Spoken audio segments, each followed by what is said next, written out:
ഹരേ കൃഷ്ണ. ശ്രീമദ് ഭാഗവതത്തിന്റെ പുതിയൊരു ക്ലാസ്സിലേക്ക് എല്ലാവർക്കും സ്വാഗതം. ഇന്ന് നമ്മൾ കാണുന്നത് 10ാമത്തെ സ്കന്ധത്തിലെ അധ്യായം 59 നരകാസുരവധം എന്ന അധ്യായത്തിന്റെ കുറച്ച് ശ്ലോകങ്ങളാണ് കാണാനുള്ളത്. അപ്പോൾ ശ്ലോകം 31 നമുക്ക് ഇന്നു മുതൽ നോക്കേണ്ടത്.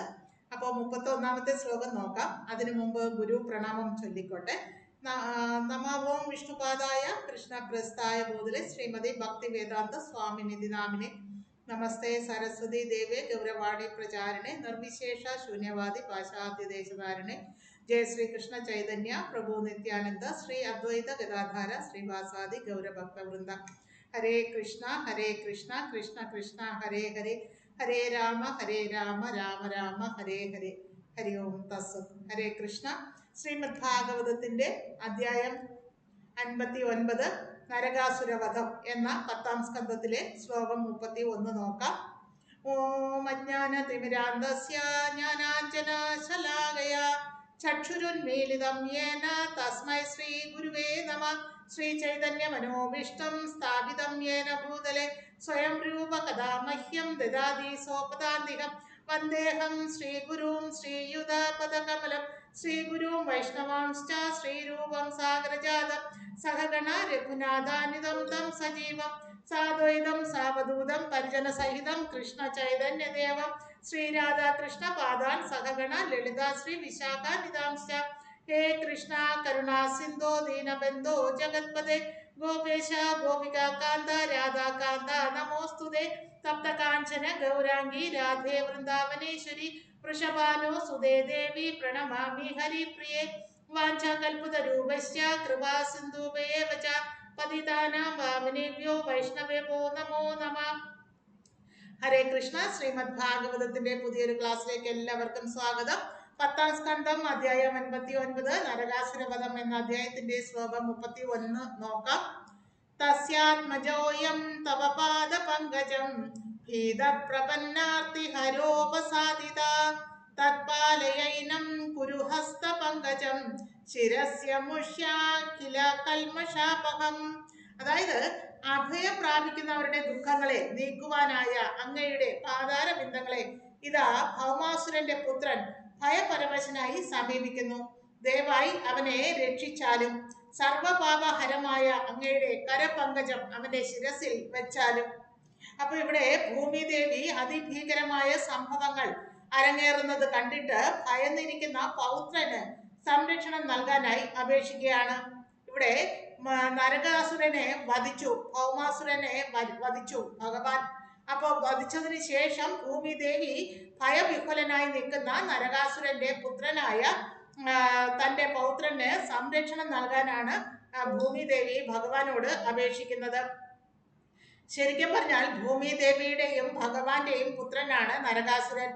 ഭഗവാൻ നൂപുര രൂപത്തിൽ, അതായത് പന്നിയുടെ രൂപത്തിൽ വന്ന് തന്റെ തേറ്റമേൽ ഭൂമിയെ എടുത്തുയർത്തി തൽസ്ഥാനത്ത് വെച്ചു ഹിരണ്യാക്ഷനിൽ നിന്നും രക്ഷിച്ചു.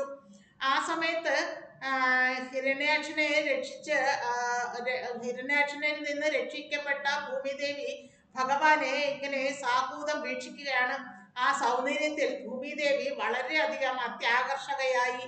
ശരിക്കും പറഞ്ഞാൽ ഹിരണ്യാക്ഷനുമായിട്ടുള്ള യുദ്ധത്തില് ഹിരണ്യാക്ഷന്റെ രക്തങ്ങൾ തെറിച്ച് ഭഗവാന്റെ ശരീരമാസകലം, ആ വെളുത്ത പന്നിയുടെ രൂപത്തിൽ നിൽക്കുന്ന ഭഗവാന്റെ ശരീരമാസകലം ചുമന്ന തുള്ളികൾ പതിച്ചപ്പോൾ ആ വെളുത്ത ശരീരത്തെ രോമങ്ങളിൽ ചുമന്ന രത്നങ്ങൾ പതിപ്പിച്ചതുപോലെ ഭൂമിദേവിക്ക് കാണപ്പെട്ടു എന്നാണ് പറയുന്നത്.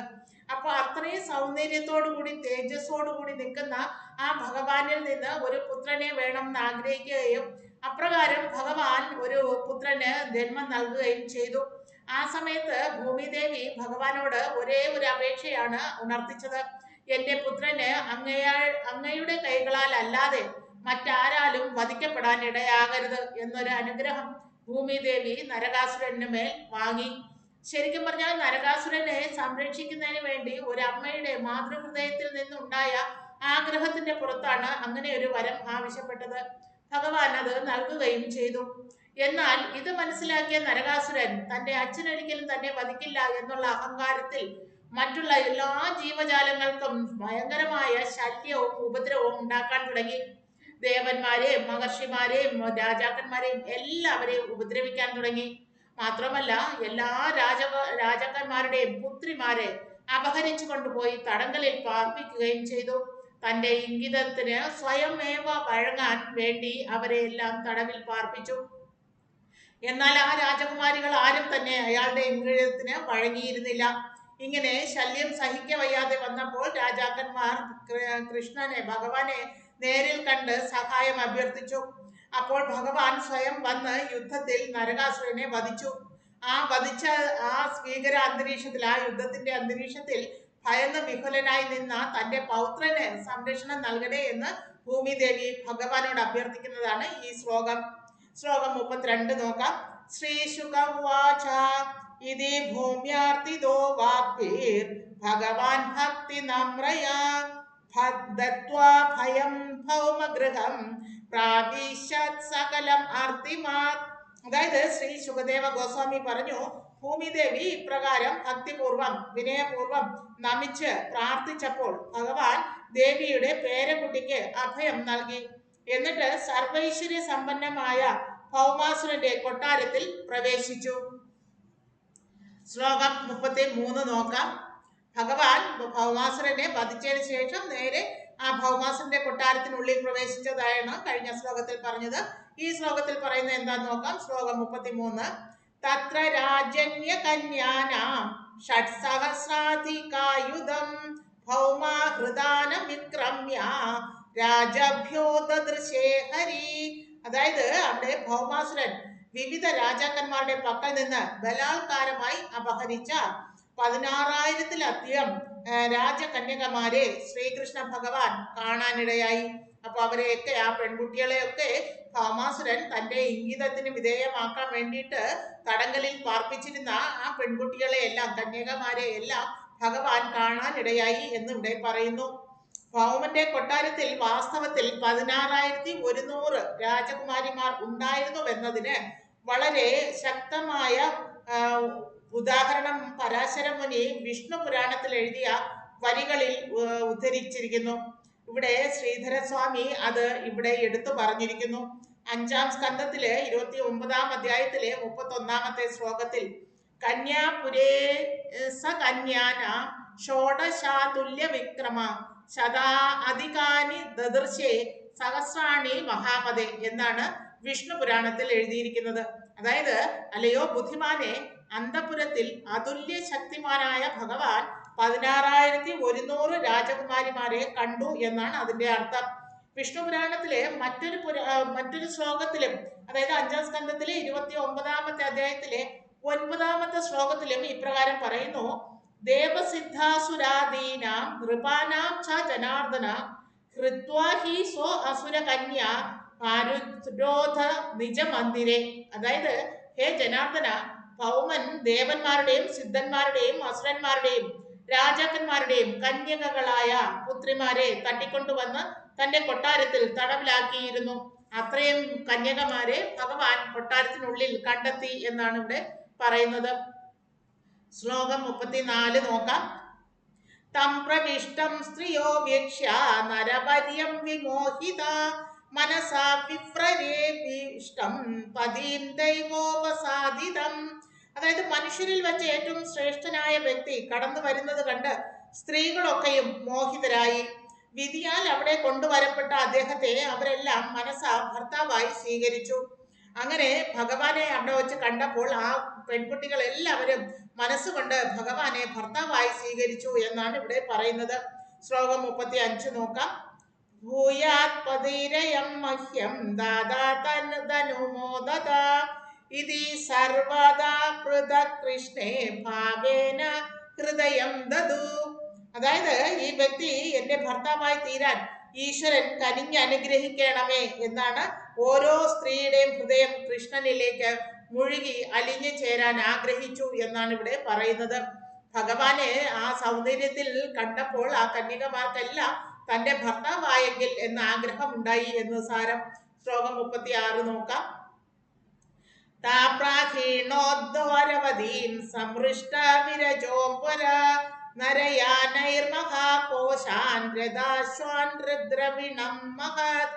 അതായത് ഭഗവാൻ ആ രാജകന്യകമാരെ ശുഭ്രവസ്ത്രങ്ങൾ ധരിപ്പിച്ച് പല്ലക്കുകളിലേറ്റി ദ്വാരകയിലേക്ക് അയച്ചു. ഒപ്പം രഥങ്ങളും കുതിരകളും മറ്റ് അമൂല്യ വസ്തുക്കളും അടങ്ങുന്ന മഹാനിധികളും ഉണ്ടായിരുന്നു.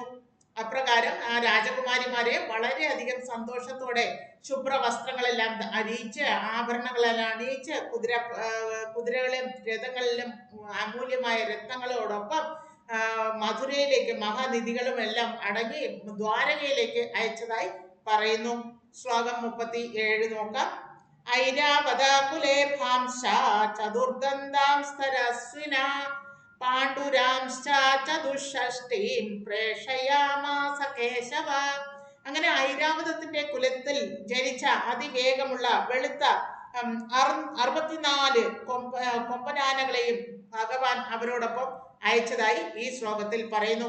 അങ്ങനെ സർവവിധ സന്നാഹത്തോടും കൂടിയാണ് ആ കന്യകമാരെ ദ്വാരകയിലേക്ക് അയച്ചത് എന്ന് നമുക്ക് മനസ്സിലാക്കാം. ഹരിബോൽ, ഹരേ കൃഷ്ണ. ബാക്കി ഭാഗം നമുക്ക് അടുത്ത ക്ലാസ്സിൽ കാണാം. അതുവരേക്കും നന്ദി, നമസ്കാരം. ദയവായി ഇത് മാക്സിമം ആൾക്കാരിലേക്ക് എത്തിക്കാനായിട്ട് ലൈക്ക് ചെയ്യൂ, ഷെയർ ചെയ്യൂ, കമന്റ് ചെയ്യൂ. സബ്സ്ക്രൈബ് ചെയ്യാത്തവരാണെങ്കിൽ ദയവായി ഈ ചാനൽ ഒന്ന് സബ്സ്ക്രൈബ് ചെയ്യൂ. ഇതില് ശരിക്കും പറഞ്ഞാൽ ഈ കന്യകമാർ 16,100 പെൺകുട്ടികളും ത്രേതായുഗത്തില് ശ്രീരാമചന്ദ്രന്റെ തപസ്സില് ശ്രീരാമചന്ദ്രനെ കാണാനായിട്ട് അല്ലെങ്കിൽ ഭഗവാനിൽ മെഡിറ്റേറ്റ് ചെയ്തുകൊണ്ടിരുന്ന മഹർഷിമാരായിരുന്നു ത്രേതായുഗത്തിൽ. അങ്ങനെ മഹർഷിമാര് വനത്തിനുള്ളില് കഠിന തപസ്സിൽ ഏർപ്പെട്ടുകൊണ്ടിരിക്കെ ഭഗവാൻ സ്വയം വനത്തിലേക്ക് പ്രവേശിക്കുന്നത് മനസ്സിലാക്കാനിടയായി. അതായത് സീതയോടൊപ്പവും ലക്ഷ്മണനോടൊപ്പവും വനവാസത്തിന് പുറപ്പെട്ട ശ്രീരാമചന്ദ്രൻ വനത്തിലേക്ക് പ്രവേശിച്ചതും ഈ തപസ്സിലേക്ക് കഠിന തപസ്സിൽ ആയിരുന്ന മഹർഷിമാരെല്ലാം ബോധോദയം ഉണ്ടാവുകയും ഉണർവുണ്ടാവുകയും അവർ പെട്ടെന്ന് തന്നെ കണ്ണുകൾ തുറന്ന് ആ ശ്രീരാമചന്ദ്രന്റെ അഭൗമ സൗന്ദര്യത്തിലേക്ക് ആകർഷകനായി ഓടി വന്ന് ഭഗവാനെ ആലിംഗനം ചെയ്യാനാഞ്ഞു. അപ്പോൾ ഭഗവാൻ ഒരടി പിന്നോട്ട് മാറിയിട്ട് പറഞ്ഞു, ഞാൻ ഈ അവതാരത്തിൽ ഒരു ഏകപത്നി വ്രതനാണ്. എന്നെ ആലിംഗനം ചെയ്യാൻ ഇപ്പോൾ സാധ്യമല്ല. എന്നാൽ നിങ്ങളുടെ ഈ ആഗ്രഹം ഞാൻ സാധിച്ചു തരുന്നതാണ്. എപ്പോഴാണോ ഞാൻ ശ്രീകൃഷ്ണ അവതാരമായി ദ്വാപര യുഗത്തിൽ വരുന്നത്, അപ്പോൾ നിങ്ങൾ എല്ലാവർക്കും എൻ്റെ പത്നി സ്ഥാനം ഞാൻ കൽപ്പിച്ചു തരുന്നതാണ്. അന്നേരം നിങ്ങൾക്ക് യഥേഷ്ടം എന്നെ ആലിംഗനം ചെയ്യാവുന്നതാണ് എന്ന് ഭഗവാൻ അനുഗ്രഹം നൽകുന്നു. അതിൻ പ്രകാരം ദ്വാപര യുഗമായപ്പോഴേക്കും ഈ മഹർഷിമാരെല്ലാം രാജാക്കന്മാരുടെ പുത്രിമാരായി ജന്മമെടുക്കുകയും ആ പുത്രിമാരെ എല്ലാം ഭസ്മാസുരൻ ഒരു കൽത്തുറങ്കിൽ അടയ്ക്കുകയും ചെയ്യുകയുണ്ടായി. ആ സാഹചര്യത്തിൽ ഭഗവാൻ സ്വയം ഭൗമാസുരനെ നരകാസുരനെ വധിക്കുകയും അവിടെ നിന്ന് ആ 16,100 പെൺകുട്ടികളെയും രക്ഷപ്പെടുത്തി ദ്വാരകയിലേക്ക് അയക്കുന്നതുമാണ് ഈ ശ്ലോകത്തിലൂടെ നമ്മൾ മനസ്സിലാക്കിയത്. ഇപ്പോൾ നമ്മൾക്ക് മറ്റുള്ള ആൾക്കാർ പറയുന്നത് പോലെ ശ്രീകൃഷ്ണൻ 16,008 പെണ്ണ് കെട്ടിയല്ലോ എന്ന് വാദിക്കുന്നവരടുത്ത് നമുക്ക് ഈ ശ്ലോകങ്ങൾ ഉദ്ധരിച്ചുകൊണ്ട് ഇത് ശരിക്കും പറഞ്ഞാൽ മഹർഷിമാരാണ് ആ കന്യകമാരായിട്ട് ആവിർഭവിച്ചത് അല്ലെങ്കിൽ പുനർജന്മം എടുത്തത് എന്ന സത്യം ബോധ്യമാക്കി കൊടുക്കാം. ഹരിബോൽ, ഹരേ കൃഷ്ണ. Thank you. ദയവായി ഇത് മാക്സിമം ആൾക്കാരിലേക്ക് എത്തിക്കണം. ഹരിബോൽ, ഹരേ കൃഷ്ണ. Thank U.